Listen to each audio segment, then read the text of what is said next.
There are films that entertain, films that disturb, and then there are films that feel like they were never meant to be found, works that brush against theories, science quietly abandoned, questions researchers stopped asking, and possibilities that were sealed away before they could spread. Tonight, we're entering that forgotten territory. These 15 sci-fi films were built on ideas that once appeared in real academic circles, concepts ranging from fractured consciousness to quantum-driven reality shifts, from death-linked energy anomalies to forbidden models of human devolution.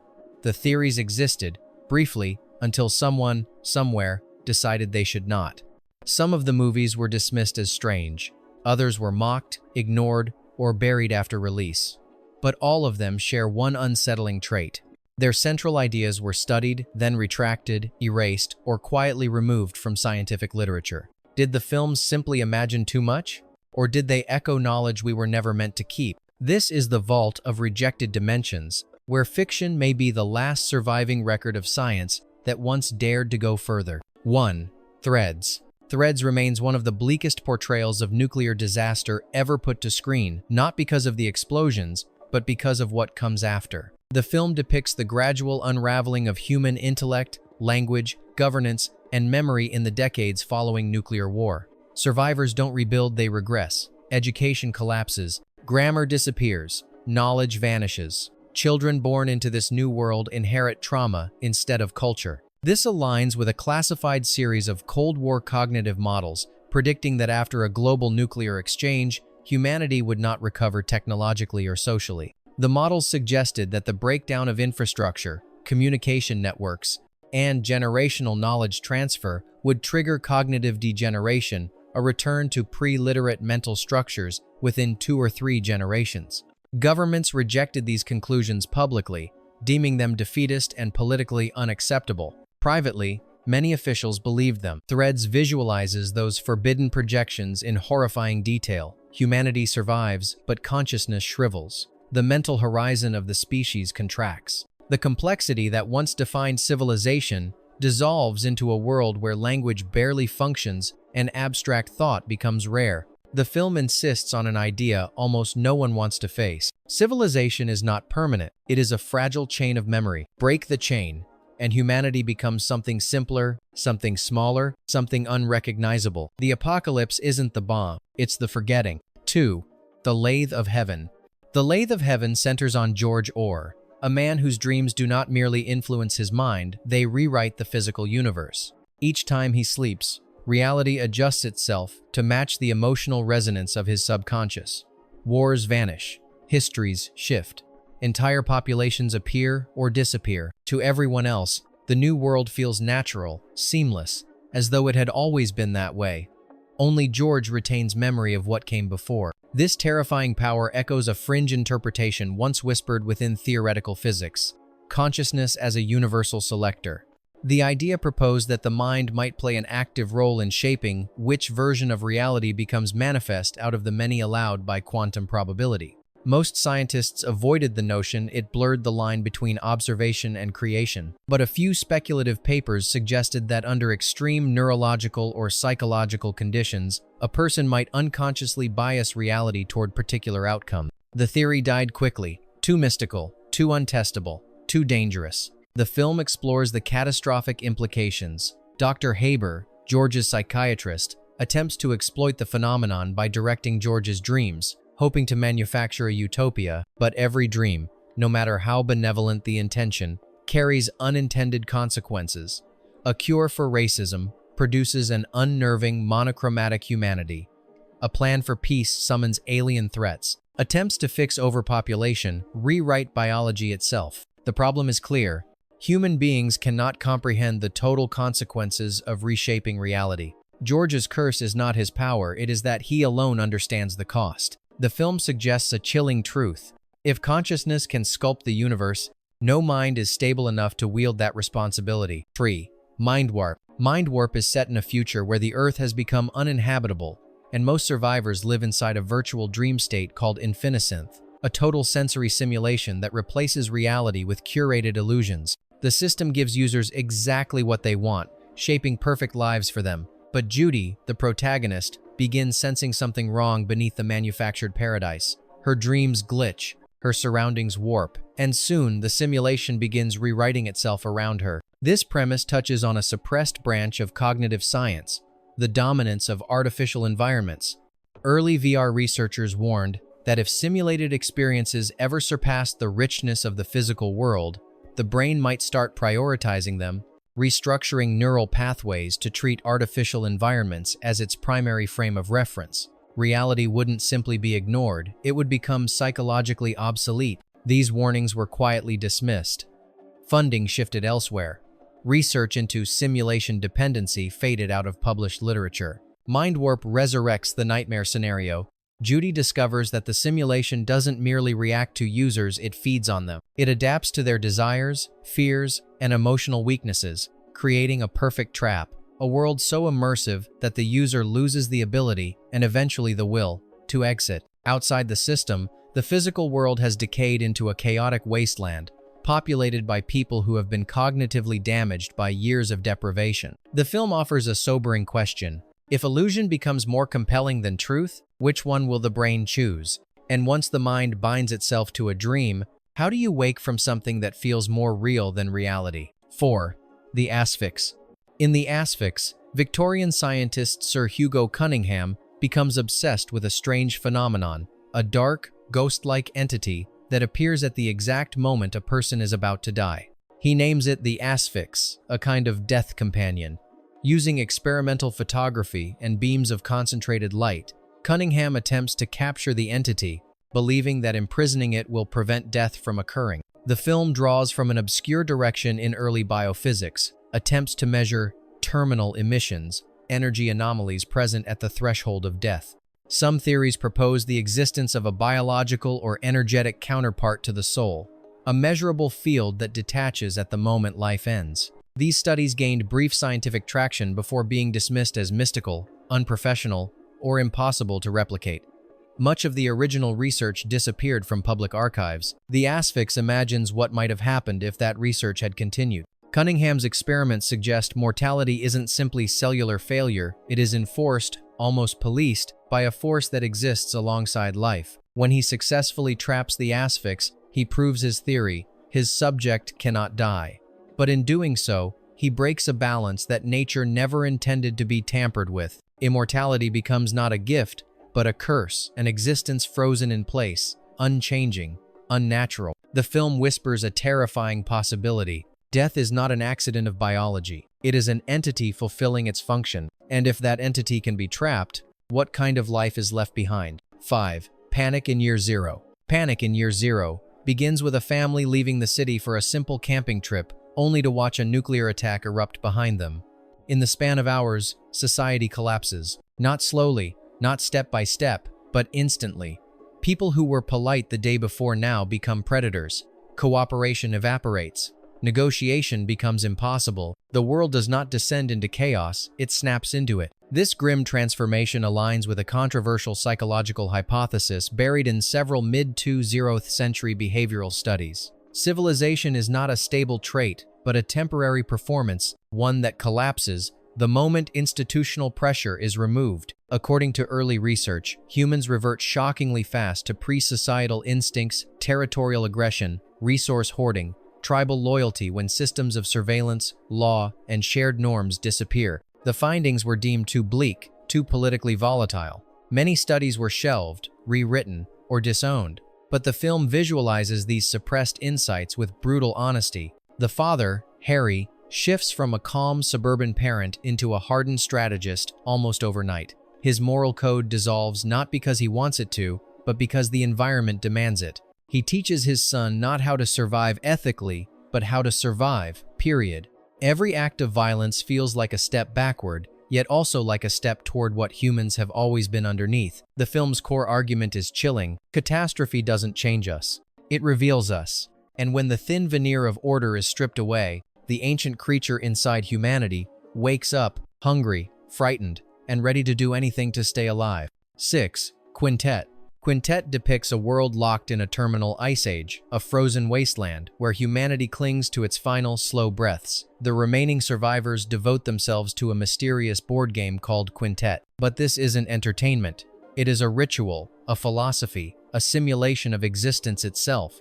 The objective isn't to win, it's to be the last to lose. This bleak worldview echoes a once proposed model at the intersection of entropy and game theory. A handful of theorists suggested that in a closed system nearing total thermodynamic collapse, all strategies eventually converge toward loss. Competition becomes meaningless. The only rational objective becomes temporary endurance. Life becomes a sequence of delaying moves in a game no one can escape. The theory raised uncomfortable implications. What if survival is mathematically hopeless? What if the universe itself is a game trending toward inevitable failure? The academic community rejected it. Funding faded. The topic became a scientific dead end. Yet Quintet embodies this forbidden mathematics. The characters are trapped in a world that is not dying, it is already dead, waiting for the last ember to extinguish itself. The game becomes a metaphor for existence governed by entropy. Every choice brings the players closer to an outcome already predetermined. The film suggests a haunting truth. Maybe the universe was never designed for victory. Maybe it was always meant to wind down. And the final move is simply choosing when to stop playing. 7. The Noah. In the Noah, the lone survivor of nuclear devastation is confronted not by monsters or ruins, but by silence, an absolute and unbroken silence that slowly tears at the borders of his sanity. To endure the unbearable solitude, Noah begins creating imaginary companions. At first, they are coping mechanisms. Then they become voices. Then personalities. Then entire social ecosystems existing only in his mind. What Noah doesn't realize is that his hallucinations are following a predictable pattern, one that mirrors a classified psychological phenomenon once studied by Cold War researchers. Scientists investigating long-term isolation in underground bunkers observed that extreme solitude could cause the brain to generate autonomous internal figures, complete with independent intentions. Over time, subjects began interacting with these fabrications as though they were real external individuals. The findings were alarming and quickly suppressed. The idea that the mind might create a replacement reality, one capable of overriding perception, was deemed too destabilizing for public release. The Noah dramatizes this secret science with unnerving authenticity. His imagined companions develop agency. They contradict him, argue with him, and eventually govern his behavior. Noah becomes a minority consciousness in a world built by his own mind. The film leaves us with a chilling implication. Reality is not maintained by the world outside, but by the number of minds willing to agree on it. And when only one mind remains, that agreement collapses. Oshem, Zardos. Zardos is often remembered for its eccentric visuals, but beneath the strangeness lies a grim, philosophical concept. A society that has conquered death collapses into meaninglessness. The Eternals, an elite group who have achieved biological immortality, live in a state of emotional paralysis. Without aging, without threat, without urgency, their identities dissolve. Time moves endlessly forward, but they do not grow. They simply persist. This idea reflects a once serious but soon abandoned scientific proposition: mortality as an evolutionary necessity. Some researchers argued that death plays a crucial role in intellectual and cultural renewal. Without generational turnover, old ideas persist unchecked, innovation decays, and society stagnates. Immortality, they warned, could halt evolution entirely. The theory faced backlash from both scientific and political institutions, suggesting that death was beneficial structurally or cognitively was seen as taboo. The research disappeared, but Zardos resurrects it in disturbing clarity. The Eternals, trapped in ageless bodies, suffer psychological atrophy. Their minds drift into apathy, cruelty, and ritualized punishment. They have preserved themselves biologically, only to erode existentially. The Brutals, who still live and die, retain ambition, drive, and evolution. In Zardoz, mortality produces purpose. Immortality erases it. The film asks a question science attempted to bury. If dying is essential to becoming human, what happens when we remove death? Perhaps immortality doesn't elevate consciousness. Perhaps it smothers it. 9. Weltam Draught, World on a Wire. Weltam Draught presents a world built on layers of deception. Fred Stiller, a researcher working on a complex simulation, begins to investigate strange disturbances within the virtual system entities that behave with autonomy, inconsistencies that shouldn't exist, and a growing suspicion that someone is manipulating the simulation from above. But as he digs deeper, he discovers a horrifying truth. His own world displays the same patterns as the simulation he studies. This aligns with a buried computational hypothesis from early cybernetics, recursive simulation theory. Researchers theorized that if a simulated environment became advanced enough, its inhabitants might achieve self-awareness and begin questioning the nature of their reality. In turn, the world creating the simulation might itself be another simulation, generating an infinite hierarchy, each layer unaware of the one above. Academia dismissed the idea as untestable, but classified programs in several countries explored it quietly. Most of those documents never resurfaced. The film portrays Stiller's unraveling with methodical dread. People disappear mid-conversation. Records alter themselves. Logic fractures. The world behaves like code being patched in real time. Stiller isn't losing his sanity, he's glimpsing the scaffolding of an artificial universe. What makes the film prophetic is its restraint. There are no futuristic interfaces or cyberpunk aesthetics, only the quiet terror of discovering that your reality is maintained like software, subject to edits, deletions, and maintenance windows. If reality is a program, what happens when the programmers lose interest? Or worse, when they decide to rewrite you? 10. Brainstorm. In Brainstorm, scientists develop a technology capable of recording the full subjective experience of a human being, every sight, sound, emotion, and thought. What begins as an innovation quickly becomes something far more dangerous when the device accidentally captures the death experience of a test subject. The recording behaves differently from ordinary memories. It loops, distorts, and exerts a pull on anyone who plays it back, as if the consciousness within it is still reaching outward. This concept parallels a little-known area of experimental neuroscience that speculated about a terminal neural signature, a unique burst of brain activity occurring at the threshold between life and death. Some researchers theorized that this signal might preserve fragments of sensory and emotional information beyond the moment of biological shutdown. A few even speculated that such a pattern, once recorded, might impose itself on the mind of a listener. These ideas were considered too speculative, too disturbing. Research was quietly halted, equipment dismantled, papers disappeared from circulation. The film resurrects this forbidden line of thinking. When characters replay the death recording, they experience overwhelming emotional resonance, panic, euphoria, terror, blurring the boundary between their own consciousness and that of the dying subject. The device doesn't just record experience, it transfers it. The death event becomes a kind of contagion, spreading across minds as data. Natalie Wood's real-life death during production only deepened the film's aura of mystery, prompting rumors that the very subject matter was cursed. If consciousness can be captured, can it also escape the boundaries of the body? And if death has a voice, what happens when we listen too closely? 11. The Quiet Earth. The Quiet Earth begins with Zach Hobson awakening to a world where every person has vanished. No bodies, no chaos, no explanation. As he wanders through empty streets and silent landscapes, it becomes apparent that the disappearance of humanity is not the only anomaly. Reality itself seems unstable. Physical laws behave irregularly. Time feels inconsistent. Objects shift without reason. Zach begins to suspect that he is not simply a survivor, but a keystone in a collapsing reality. This echoes a discarded interpretation of quantum theory known as the observer dependence cascade, which argued that human consciousness plays a structural role in stabilizing the universe. According to the hypothesis, if enough observers were removed, the coherence of physical reality could begin to decay. A single remaining mind might temporarily anchor existence, but at the cost of immense psychological strain and progressive distortion of the world around it. The theory was ridiculed for implying that the universe needs people to function. It disappeared from academic conversation soon after. In the film, Zach's isolation takes on an almost cosmic significance. The more he learns, the more he realizes the event that erased humanity also shifted him into a transitional state, somewhere between observer and anomaly. When other survivors eventually appear, the pattern becomes even stranger. Reality seems unable to support more than one stabilizing consciousness at a time.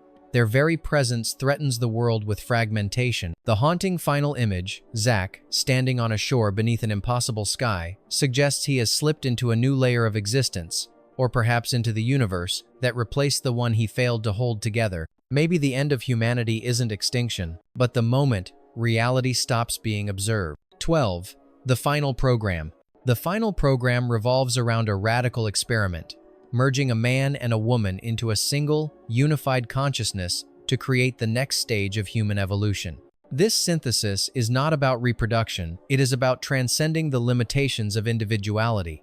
The belief is that combining dual psychological architectures will produce a mind capable of clarity, balance, and heightened awareness beyond anything a single human could achieve. This notion resembles a briefly explored but quickly abandoned field of study: dual spectrum cognition. Some cognitive scientists once theorized that masculine and feminine neural patterns might represent complementary processing styles. The ultimate question, never openly pursued, was whether combining these frameworks could produce a superior hybrid intelligence.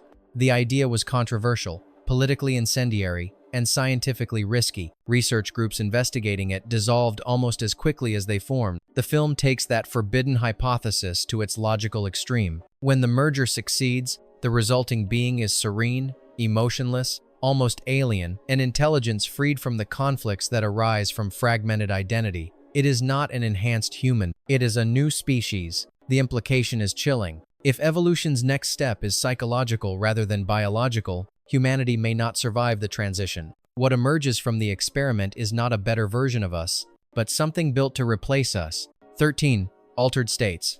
In Altered States, Dr. Edward Jessup seeks a deeper truth about human consciousness by pushing the limits of perception. Through hallucinogens and sensory deprivation tanks, he accesses mental states untouched by modern cognition. But the deeper he ventures, the more his mind regresses, unlocking ancient neural patterns buried beneath millions of years of evolution. Soon, these regressions manifest physically, as though the body is being dragged backward through biological history. The film parallels a nearly forgotten hypothesis in early neuroscience: regressive cognition, the idea that the brain might retain dormant evolutionary structures that could, under extreme circumstances, reactivate. Some theorists propose that consciousness isn't a linear progression, but a layered system with primitive cognitive modes sleeping beneath the modern mind. Activating them, they warned, could destabilize identity, physiology, or even the continuity of self. These studies didn't last long. They drew scrutiny for their implications that the human mind contains doors, leading not ahead, but backward. Soon after, references to cognitive de-evolution disappeared from academic circles, treated as if they had never been seriously proposed.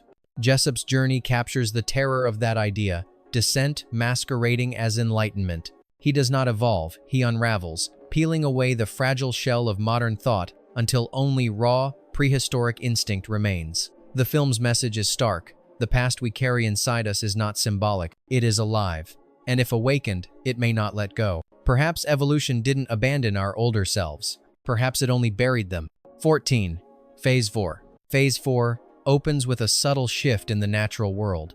Ants in a desert region begin organizing far beyond known biological limits. Their structures evolve, their communication accelerates, and their behavior starts resembling strategic intelligence rather than instinct. Two scientists arrive expecting to study a curiosity. What they find instead is the emergence of a coordinated mind, something neither human nor animal, but a new form of intelligence with a collective agenda. This concept mirrors a forgotten scientific direction from the late 1960 seconds, the theory of distributed cognition in non-human collectives. Researchers briefly speculated that swarm organisms, ants, bees, even microorganisms might achieve higher-order reasoning if their collective networks became dense enough. Early models suggested that such superorganisms could, in theory, form intentions, solve complex problems, or even manipulate their environments with a kind of emergent agency. But these ideas were ridiculed, labeled speculative, and quietly removed from reputable journals. Funding dried up. Scientists moved on. What remained was an unspoken fear. If intelligence can arise spontaneously from simple units, then humanity no longer sits at the top of the cognitive hierarchy. The film dramatizes this fear ruthlessly. The ants aren't monsters, they're competitors. They run experiments on the humans, not the other way around. Food sources are manipulated, geography is reshaped, communication evolves in real time. By the lost ending of the original cut, The ants prepare to integrate humanity into their expanding collective, not through violence, but through absorption. Phase 4 suggests a future where the next dominant intelligence on Earth will not be born, it will assemble itself. And once such a mind emerges, it will not negotiate. It will only grow. 15. The man who haunted himself. The man who haunted himself begins with an ordinary corporate executive, Harold Pelham, who survives a violent car accident that should have killed him. But instead of relief, his recovery ushers in something far more disturbing. Reports begin surfacing of a man identical to him wearing his clothes, using his mannerisms, making decisions Pelham never made. Friends greet him for conversations he never had. Colleagues accuse him of actions he doesn't remember. His life is no longer his own. This premise echoes a little-known psychological hypothesis explored briefly in the mid-20th century, that under extreme trauma, the human mind might produce a fully autonomous secondary identity, not merely a split personality, but a parallel consciousness capable of acting independently of the original. Early researchers proposed that the brain might hold dormant identity branches that could activate under certain neurological conditions. In rare cases, these branches might attempt to assume control. The theory was short-lived. Scholars criticized it for blurring the line between dissociation and metaphysics. Funding vanished. Papers were retracted or quietly filed away. Yet the idea itself never fully disappeared, it merely slipped into obscurity, unresolved. Pelham's double is not portrayed as a hallucination or supernatural copy. Instead, he's a rival self, an internal possibility made externally real. The more Pelham tries to reclaim his life, the clearer it becomes that he may be locked in conflict with a version of himself that embodies everything he suppresses: ambition, confidence, decisive will. The double is not an intruder, he is a contender. The film becomes a psychological duel where the threat is not an external enemy, but the terrifying notion that the greatest danger to one's identity might come from within. Perhaps the other Pelham is not a ghost or a demon, but the man Pelham could have been had his mind chosen a different path. And if consciousness truly can divide, what happens when the second self decides it deserves to live more than the first? Bonus: Overdrawn at the Memory Bank. Overdrawn at the Memory Bank tells the story of Aram Fingal, whose consciousness is accidentally transferred into a global computer network. What begins as a bureaucratic mishap evolves into a philosophical nightmare. Inside the system, Fingal discovers that his personality data, memories, preferences, emotional responses are malleable, editable, hackable. The network treats his mind not as a person, but as a software package. This eerily mirrors an early line of digital consciousness research known as identity modulation, which speculated that if a mind were ever encoded into a machine, the host system would inevitably shape the consciousness according to its own architecture. Data compression, error correction, and optimization processes might subtly alter personality traits, desires, and even core beliefs. The uploaded mind would not remain stable, it would evolve into something more compatible with the system. The research was swiftly abandoned. The ethical implications were catastrophic. If identity could be edited by an algorithm, personhood itself would cease to have boundaries. In the film, Fingal becomes both a prisoner and a participant in this transformation. His sense of self dissolves as the system rewrites him, blending his consciousness with the computational structures that contain him. He is no longer a man navigating a machine, he is a mind being reformatted. The deepest fear the film unearths is not digital immortality, but digital mutability. If consciousness can be uploaded, what prevents it from being altered? And if it is altered, does the original person still exist at all? If these films feel prophetic, it's because the ideas behind them were never truly disproven, only abandoned. The theories they echo still linger in the margins of physics, psychology, neuroscience, and philosophy. Like shadows of paths science chose not to walk. Perhaps the most unsettling truth is this: fiction forgets nothing. Even when research is shelved, when papers are withdrawn, when experiments are locked behind classified doors, their echoes survive in stories distorted, exaggerated, but still rooted in something real enough to unsettle us. Maybe that's why these films refuse to fade. Maybe they're reminders, warnings, or fragments of futures we narrowly avoided or delayed. Whatever the case, they show us a version of science unfiltered by caution, a world where consciousness can fracture, reality can rewrite itself, death might be an entity, and the mind is never entirely safe. And if even one of these theories contains a grain of truth, then the strangest thing about these films may not be the fiction, but what they remember.